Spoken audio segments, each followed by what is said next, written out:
Hey friends, back in our house, getting ready for a week of shooting, film shooting. And I had a really kind of, so on the drive back from Santa Fe today, we drove back this afternoon. I was in my own car, so I was listening to something, and I had my Audible book going of Chogyam Trungpa's book, which I've never quite finished. I was like 1 hour from the end, and then I hadn't gotten back to it in a couple weeks. And man, it was like I just started listening, got about 10 minutes in, and then these zingers came through again. I have to say, I've just rarely ever read a book or listened to a book that's so dense with profound statements. It's kind of remarkable. You know, most books ration a couple of those out over the course of the whole book. This one is just like every sentence feels like that. And one of the things he said today, let me see if I can get the wording right. He's talking about courage and warriorship and the various ways that we can invite it into our life, that we can invite warriorship into our life, and then we can practice it. It's, you know, something that it's ultimately a kind of a path. And he talks about the difference between, you know, the courageous approach to life, which ultimately is striving for what he calls a lack of reference points. And reference points, basically, as I understand it, he seems to be describing them as connections to the manifest world. So in other words, literally everything is a reference point. Everything that is a reference point. But of course, consciousness is radically beyond all reference points. It's not characterized by reference points. It's not circumscribed by reference points, which is why, you know, the gurus frequently will talk about the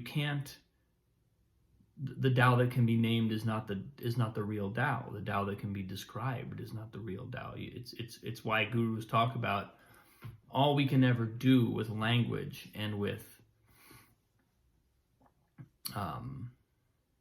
really anything is point. We can point arrows at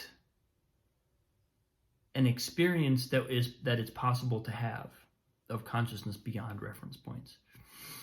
But we can't ever describe it. We can't ever encapsulate it. We can't ever pin it down. We can't ever say what it is, because it literally is not nothing. It is not. It is unmanifest. It has no isness to it. And so that was kind of, Trungpa was sort of describing that is ultimately that recognition is in some ways, he didn't really describe it as the goal of the warrior, but he described it as a state that naturally emerges in the warrior, where we might just find that we are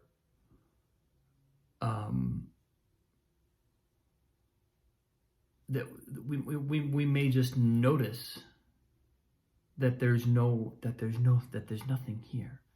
Like he talks about, like we might get up in the morning and realize that we are dressing space. We're putting clothes on empty space. Or we're having a meal and we're feeding empty space. There's nothing here to eat. because of course he's not saying there's no body here to eat. He's saying there's an aspect of our identity that is so radically beyond all of that we might realize, and that we get flashes of that. It's kind of like the idea in Zen of the Satori moment, of connecting with poof. For whatever reason, it can be a hawk flies overhead and cries out, and all of a sudden we're for whatever reason, that's the trigger we needed to connect with this space beyond isness. And then he's talking about courage and the nature of warriorship as being essentially a path of courage, of building courage. And, courage being essentially a knowing that it's a knowing of our true nature. It's a knowing of reality. It's an acceptance of reality, because he defines what I thought was a beautiful definition, or a beautiful encapsulation, talks about cowardice, which obviously the kind of opposite of courage. He talks about cowardice he says cowards can't handle the unmanifest. A coward can't handle that ultimate ground of being, reality beyond manifestation, because there are no reference points.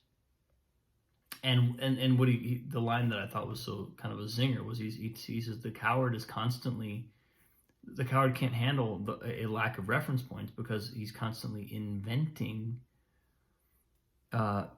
things to be afraid of. In that you put a coward in a place where there are no reference points, and the mind will invent things to be afraid of. Whereas the warrior with courage, we can let that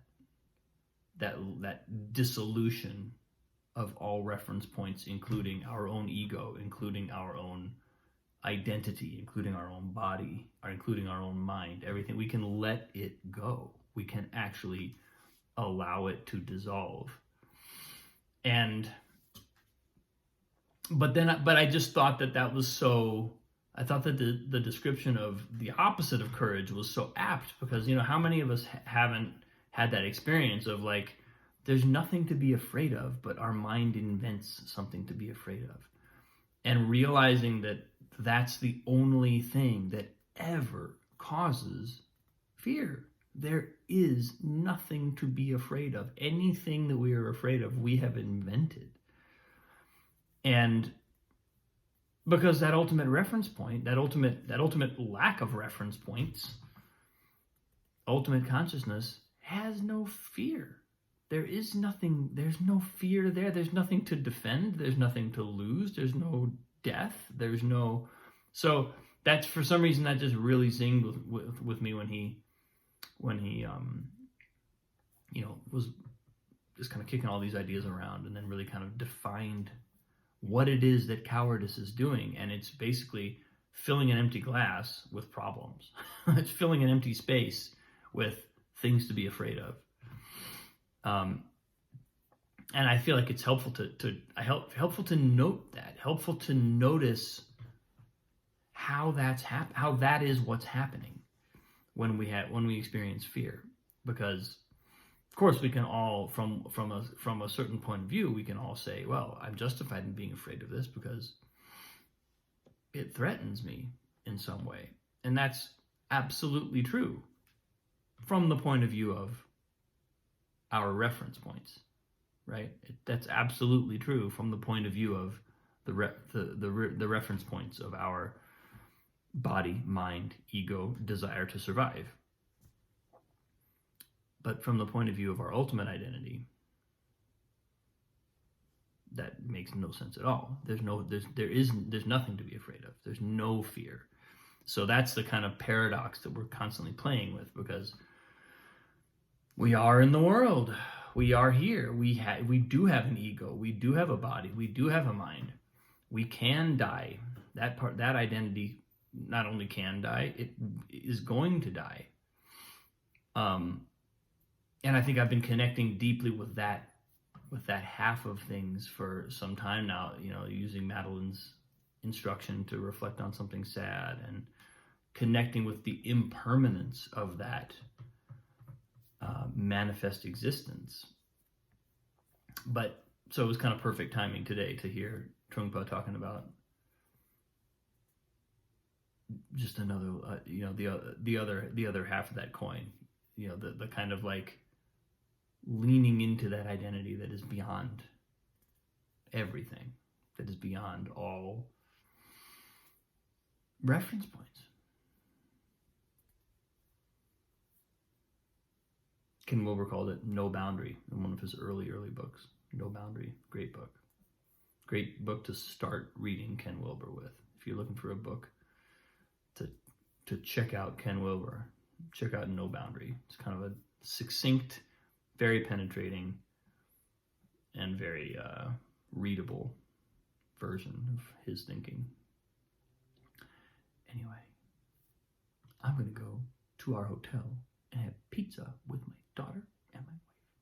That's the rest of my evening. And then I'm going to go to sleep for as long as I possibly can.